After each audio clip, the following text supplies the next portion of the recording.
Hi, hello, வணக்கம். எல்லாரும் எப்படி இருக்கீங்க? இது சன்பீடியா தமிழ். நான் உங்கள் சோழராஜன். நீங்க விரும்பும் நபரை நோக்கி நீங்க ஈர்க்கப்படுவதை விட, உங்களை பார்க்கிற நபர்கள் யாராக இருந்தாலும் அவங்க உங்களை நோக்கி ஈர்க்கப்படணும். இந்த கான்செப்ட் நல்லா தானே இருக்கு. பொதுவாகவே எல்லாருக்கும் இந்த உலகத்துல மனிதர்களுக்கு பொறுத்த வரைக்கும் இருக்கிற விஷயம் என்னன்னா, மற்றவர்கள் நம்மளை விரும்பணும். எப்போதுமே மற்றவர்கள் நம்ம மேல அன்பு செலுத்தணும். நம்மள அவங்களுக்கு பிடிச்சிருக்கும். நம்ம பேச்சு அவங்க கேட்கணும். இப்படிதான ஆசை இருக்கும். எல்லா மனிதர்களுக்கும் இருக்கிற ஆசை. ஏன் அப்படின்னு பார்த்தீங்கன்னா, மனிதர்களுடைய இயல்பான குணம், மனிதர்களுக்கு இயல்பா இருக்கிற ஒரு வீக்னஸ், புகழ்ச்சி. மற்றவர்களை நம்ம புகழும் போது அவர்களுடைய மனம் நெகிழும். இது இயற்கையான ஒரு விஷயம். உண்மையான அன்புக்கு கட்டுப்படும். அதே போல புகழ்ச்சிக்கும் கட்டுப்படும். இங்க உண்மையான அன்பு என்பது உண்மையான ஆழமான உணர்வுபூர்வமான வெளிப்பாடு தான். ஆனால் புகழ்ச்சி என்பது மனதாரையும் வரலாம், வார்த்தைகளாலும் வரலாம். வெறும் வார்த்தைகளால் புகழ்வது ஏமாற்று வேலைக்கான அடித்தளம். ஆனால் மனதார புகழ்வது உண்மையான ஒரு உள்ளார்ந்த உணர்வின் வெளிப்பாடு. இங்க உருவத்தை வைத்து கவர்ச்சி. இப்போ நம்மளுடைய உருவம், முக அமைப்பு அழகா இருக்குன்னு வச்சுக்கோங்களேன். இப்போ சினிமா நடிகர்கள் அழகா இருக்காங்க, நம்ம பார்த்து அழகா இருக்காங்க அப்படின்னு நம்ம நினைக்கிறோம்ல, அது உருவ கவர்ச்சி. இந்த உருவ கவர்ச்சி என்பது தற்காலிகமானது, நிரந்தரமானது அல்ல. உருவத்தில் ஒரு சேதாரம் ஆயிடுச்சுன்னு வச்சுக்கோங்களேன், ஒரு காயமோ ஏதோ ஒரு சேதாரங்கள் உருவத்தில் ஏற்பட்டுருச்சுன்னு சொன்னால் அந்த அழகு என்பது, அந்த தற்காலிகமான கவர்ச்சியான அழகு என்பது போயிடும். ஆனால் மனதிற்குள்ளிருந்து உள்ளுணர்வோடு வெளிப்படுகிற அந்த கவர்ச்சி என்பது ஆழமான அன்பாக, நிரந்தரமாக மற்றவர்களை நம்ம பக்கம் ஈர்க்க செய்யும். இங்க நம்ம பார்க்க போறது என்னன்னா, உள்ளூர அதாவது நம்ம உணர்வுகள் மூலியமாக பிறரை காந்தம் போல கவர்ந்து இழுக்கிற ஒரு மந்திர வார்த்தையை நம்ம பிரயோகப்படுத்தி, அந்த மந்திர வார்த்தையை நாம் மேனிஃபெஸ்டேஷன் செய்து, அதன் மூலியமாக இந்த பிரபஞ்சத்தின் உதவியோட நம்மளை உற்று பார்க்கும் அனைவரையுமே நம்ம பக்கம் நம்ம ஈர்க்க முடியும். நம்ம பக்கம்னா என்ன? நல்ல காரியங்களுக்காக எல்லோருடையமும் நம்ம ஒரு நட்பு பாராட்டுவது காரணமாக. பொதுவாகவே இந்த உலகத்துல ஒருத்தங்களுக்கு பிடிச்சிருக்கும், ஒருத்தங்களுக்கு பிடிச்சிருக்காது. சில சமயங்கள்ல காரணம் இருக்கும், பல சமயங்கள்ல காரணமே இருக்காது. பிடிக்கிறதுக்கு காரணங்களும் உண்டு, பிடிக்கிறதுக்கு காரணங்கள் இல்லாமல் போவதும் உண்டு. அதே போல பிடிக்காததுக்கும் காரணம் உண்டு, காரணங்கள் இல்லாமல் போவதும் உண்டு. இப்படி காரணம் அற்ற நிலையிலும் நம்மளை பலருக்கும் பிடிச்சிருக்கும், பிடிக்காமையும் இருக்கும். ஆனால் நாம் என்ன செய்ய போறோம்னா, அனைவருமே இந்த பிரபஞ்சத்தில் இருக்கிற, இந்த உலகத்தில் இருக்கிற எல்லா மக்களுமே நம்மளை விரும்பணும் அப்படின்னு நம்ம நினைக்கிறோம். நல்ல விஷயம் தானே. எல்லாருமே நம்ம கூட நட்பாக இருந்துட்டா நமக்கு எந்த இடைஞ்சலும் இல்லை, பல உதவிகளும் நமக்கு கிடைக்கும், ஒரு ரிலேஷன்ஷிப் இருக்கும். நமக்கு எந்த விதமான எங்கேயுமே நம்முடைய காரியங்கள் தடை ஏற்படாது.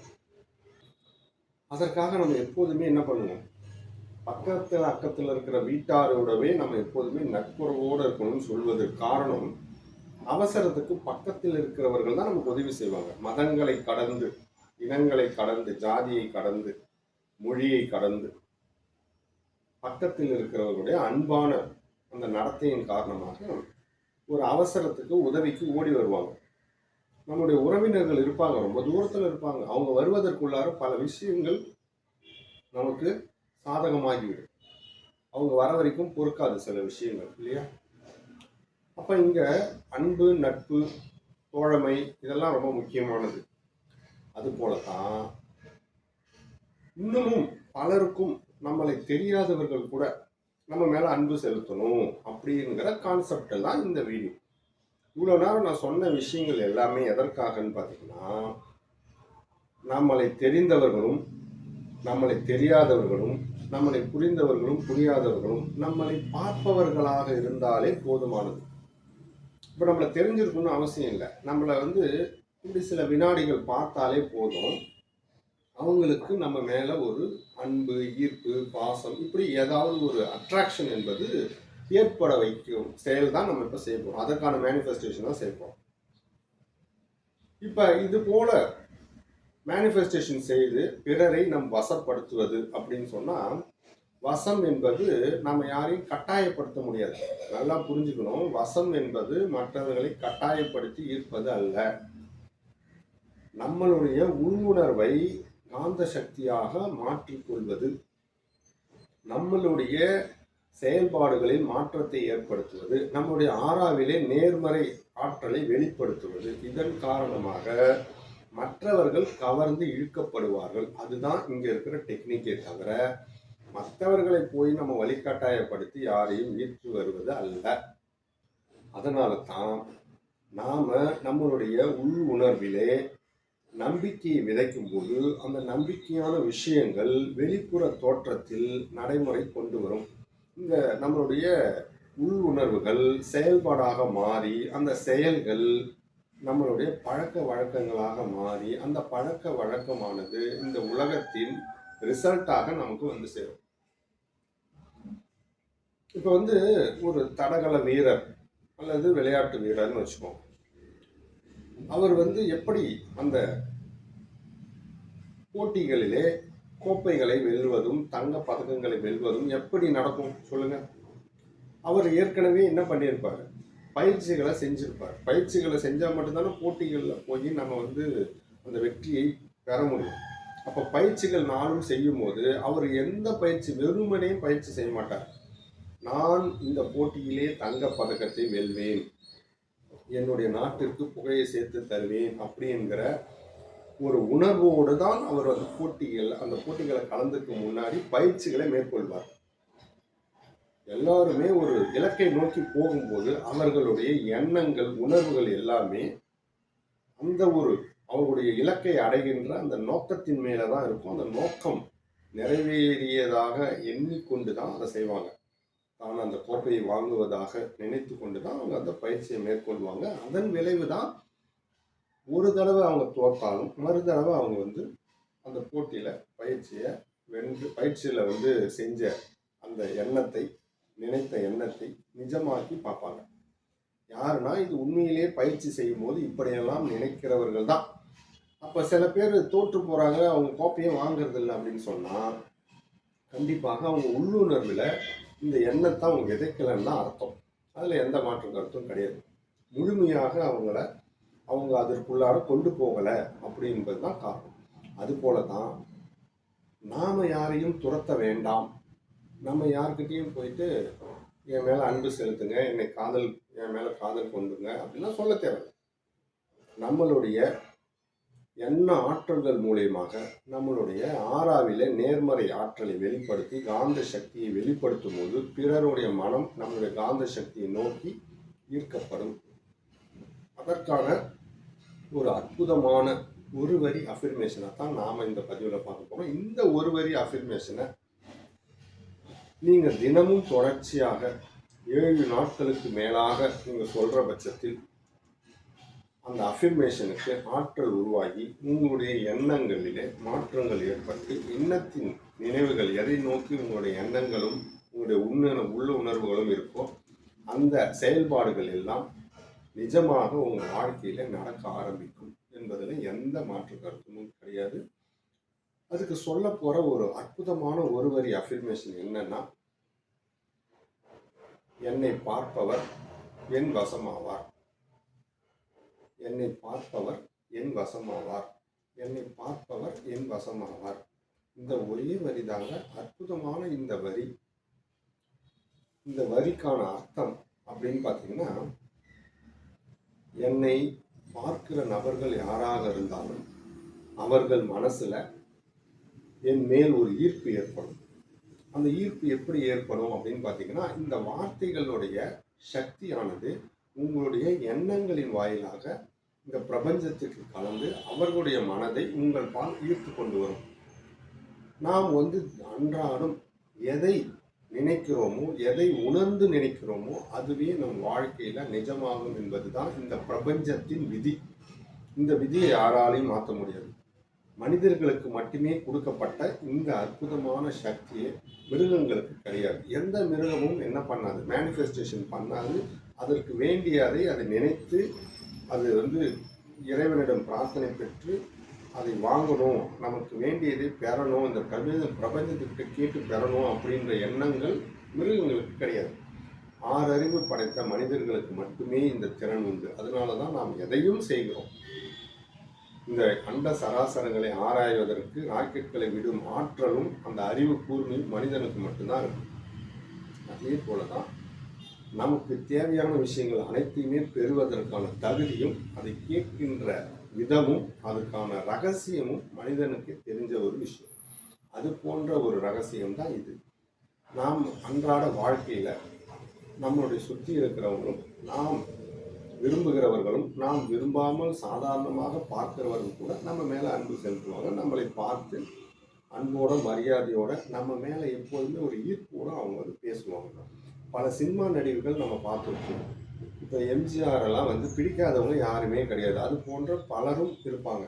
அதே போல் சினிமா துறைகளில் பல ஹீரோக்களை பிடிக்காதவங்க யாருமே கிடையாது. அந்தந்த காலகட்டங்களில் ஒரு ஹீரோவை அந்தந்த வயது வரம்பினர்களுக்கு பிடிச்சிருக்கும். இதற்கு காரணம் என்னன்னா, அவர்களுடைய அந்த உணர்வின் வெளிப்பாடு. அவர்களுடைய மைண்டில் எப்போதுமே அந்த ஒரு எண்ணம். இப்போ எல்லாரும் எப்படி நம்மளை பார்த்து விரும்புகிறாங்க, பேசணும்னு நினைக்கிறாங்கன்ற எண்ணங்களோடைய அவங்க இருப்பாங்க. அந்த சூழ்நிலையிலேயே அவர்களை மாற்றிக்கொள்வது தான் காரணம். நாமளும் நம்மளுடைய வாழ்க்கையை நோக்கி போகும்போது நமக்கு என்ன தேவையோ அந்த சூழ்நிலையை நம்மளுடைய வாழ்க்கையில அனுபவிப்பதாகவும், நாம அந்த நிலையிலேயே நாம் இருப்பதாகவும் எப்போதுமே நம்மளுடைய உணர்வுகளை அதுல கொண்டு வரும்போது, நம்ம மனதை பழக்கும் போது நிஜமாக அந்த வாழ்க்கை மாறும். அவ்வளவுதாங்க விஷயம். இப்ப இந்த ஒரு வரிய என்னை பார்ப்பவர் என் வசமாவார், என்னை பார்ப்பவர் என் வசமாவார்னு சொல்கிற இந்த வார்த்தையானது, ஒரு வரியானது அற்புதமான சக்தி வாய்ந்த காந்த சக்தியை நமக்குள்ள அதிகப்படுத்தக்கூடிய ஒரு வரி அஃபர்மேஷன் தான். இதை தினமும் காலையும் இரவுமே உங்களுடைய அமைதியான நேரத்தில் உறங்கி எழுந்திருக்கும் அந்த நேரத்தில் நீங்கள் ஒரு 21 முறை குறைந்தபட்சம் நீங்கள் மனதிற்குள்ள உருவகப்படுத்தி இதை நீங்கள் மனதிற்குள்ளையும் சொல்லலாம், வெளியாக வாய்விட்டும் சொல்லலாம். காலை நேரத்தில் நீங்கள் படுக்கையிலேருந்து எழுந்து அமர்ந்து உடனடியாக இதை உங்கள் கண்முன் நிறுத்தி கண்ணை மூடி என்னை பார்ப்பவர் என் வசமாவார் அப்படின்னு சொல்லி மற்றவர்கள் அந்த நேரத்தில் ஒரு காட்சிப்படுத்தணும். மற்றவர்கள் இந்த பலரும் உங்களை பார்க்கிறவர்கள் உங்களை பார்த்து ஸ்மைல் பண்ணுவதாக, தெரியாதவர்கள் சும்மா வழியாக நீங்கள் போகும்போது, பயணங்கள் செய்யும்போது, பேருந்துலையோ ட்ரெயின்லேயோ கூட உங்களை பார்க்கிறவர்கள் உங்களை பார்த்து ஒரு ஸ்மைல் பண்ணணும், உங்கள்கிட்ட பேசணுன்ற எண்ணங்கள் தோன்றி அவர்கள் தானாக உங்கள்கிட்ட பேசுவாங்க அப்படி என்பதை கற்பனை செய்து இந்த வார்த்தையை நீங்கள் சொல்லணும். இப்படி சொல்கிற பட்சத்தில் நீங்கள் விரும்பியவர்களும் சரி விரும்பாதவர்களும் சரி உங்களை நோக்கி ஈர்க்கப்படுவாங்க. இரவு தூங்குவதற்கு முன்னாடி உங்களுடைய நிலை கண்ணாடியில் போய் கண்ணாடி முன்னாடி நின்று உங்கள் முகத்தை பார்த்து இந்த விஷயத்தை கற்பனை செய்து 21 முறை சொல்லுங்கள். இதை கண்டிப்பாக குறைந்தபட்சம் 7 நாள் நீங்கள் சொல்லிட்டீங்க அப்படின்னு சொன்னால் 7 நாட்களுக்கு பிற்பாடும் இதை தொடர்ந்து சொல்லும்போது உங்களுடைய ஆறாவிலே நேர்மறை ஆற்றல் என்பது அதிகரித்து கொண்டே போகும்.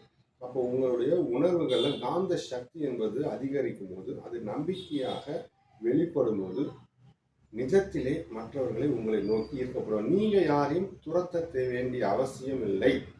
பலரும் எனக்கு பிடிச்சவங்க நான் காதலிக்கிறேன்னு சொல்லி துரத்துவாங்க. அப்படிலாம் செய்யவே வேண்டாம். உங்களுடைய சக்தியை நீங்கள் அதிகரித்து வென்றால் மற்றவங்க தானாகவே உங்களை நோக்கி ஈர்க்கப்படுவாங்க. நீங்க பார்த்துருக்கலாம், சில பேர் பேசவே மாட்டாங்க, அமைதியாக உட்காந்துருப்பாங்க. அவங்கள பார்த்தாலே நமக்கே தோணும், சில பேருக்கு நம்ம போய் பக்கத்தில் வந்தவங்கள்ட்ட பேசலாமா, அவங்கள்ட்ட ஏதோ ஒரு ஆற்றல் இருக்கும், நம்மளை இருக்கிற மாதிரியே இருக்கும், நம்ம போய் பேசணும் போலவே தோணும். ஏதாவது ஒரு ரூபத்தில் அவங்ககிட்ட பேசி என்னங்க யாருங்க ஒரு வழியில் நடக்கிற சம்பவங்கள் எங்கேயாவது ஒரு பார்க்லேயோ பீச்லேயோ எங்கேயாவது போகிற இடங்கள்ல இதெல்லாம் நடந்திருக்கு.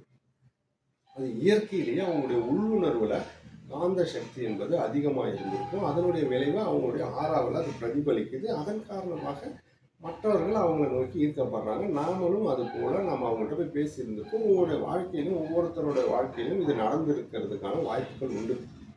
அவ்வளோதாங்க விஷயம். நம்மளுடைய உணர்வுகளில் உள்ளுணர்வுகளில் நமக்கு வேண்டியானதை நினைத்து அது நடந்ததாக, அது நமக்கு தேவையானதாக, அந்த சூழ்நிலையிலே நம்ம வாழ்வதாக கற்பனைகளை செய்து இந்த பிரபஞ்சத்திடம் நேர்மறையான வாக்கியங்களை நாம் பிரதிபலிக்கும் போது அந்த எண்ணங்கள் விரைவாக நடந்து விழுந்துடும். நமக்கான விஷயங்கள் தானாக நம்மளை தேடி வந்துடும். அவ்வளோதாங்க எளிமையான இந்த முறையை, லா ஆஃப் அட்ராக்ஷன் மெத்தடை தான் இது. சிம்பிளான இந்த ஒரு வார்த்தையை யார் வேண்டுமானாலும் சொல்லலாம். அதனால் பல அனுகூலங்கள் நமக்கு சேரும். சொன்ன முறைப்படி மட்டும் சொல்லுங்க போதும். கண்டிப்பாக அனைவருமே உங்களை நோக்கி ஈர்க்கப்படுவோம். கண்டிப்பாக இந்த பதிவு உங்களுக்கு பிடிச்சிருக்கும். பிடிச்சிருந்தால் மற்றவங்களுக்கும் இதை ஷேர் பண்ணுங்கள், லைக் பண்ணுங்கள். மீண்டும் ஒரு நல்ல பதிவில் உங்களை சந்திக்கிறேன். நன்றி, வணக்கம்.